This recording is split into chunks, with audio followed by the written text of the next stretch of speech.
অনেক দিন পর গ্রামে এসে আব্বুর কাছে বায়না করলাম যে নদীতে মাছ ধরতে যাব। অনেকটা শখ করেই বলতে পারেন। তো আব্বু আর না করলো না, যেই কথা সেই কাজ। আমরা একটা ভ্যানে করে আমাদের বাড়ি থেকে 5 টাকা ভাড়া করে আমরা রওনা দিই।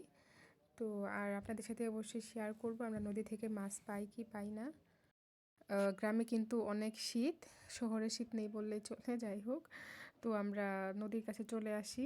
আর এখানে কিন্তু দেখতেই পাচ্ছেন 4-5টা সরিষা ক্ষেত, কত সুন্দর দৃশ্য।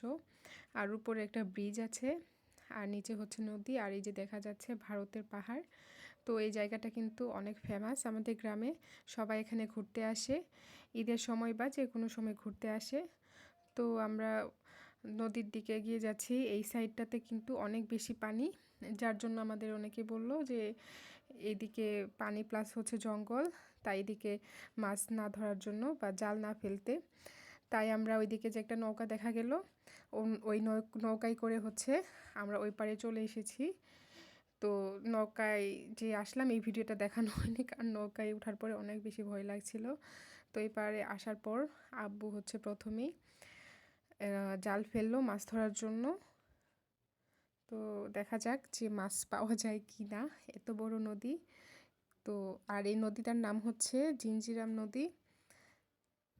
নদী থেকে ফার্স্টেই হচ্ছে এই যে একটা পুঁটি মাছ দেখা যাচ্ছে, এই মাছটা পাওয়া গেছে। তো এই মাছটা পেয়ে তো আমার ছেলে অনেক খুশি। তো হচ্ছে এই ব্যাগটাতে নিয়ে নিল। তো আব্বু হচ্ছে আবার জাল ফেললো, একের পর এক জাল ফেললো, কিন্তু এত বড় নদী কোনো মাছ পাওয়া যায় না। এটা কেমন কথা বলেন, একটা দুঃখজনক বিষয়, তাই না? অনেক শখ করে মাছ ধরতে এসে শুধু শুধু আমার আব্বুকে কষ্ট দিলাম, এটাই খারাপ লাগলো। যদি একটা মাছ পেতাম তাহলে হয়তো বা একটু ভালো লাগতো, কিন্তু যেহেতু মাছ পাইনি, অবশেষে আমরা চলে যাই। আমরা বাড়ির দিকে হচ্ছে যে রওনা দেই। আর এদিকেও কিন্তু সরিষা ক্ষেত। আমাদের গ্রামটা কিন্তু অনেক সুন্দর, গ্রাম থেকে পাহাড় দেখা যায়, নদী দেখা যায়, সব কিছুই আছে। তো আজকের মতো এখানেই বিদায়, আল্লাহ হাফেজ, দেখা হবে অন্য কোনো ভিডিওতে।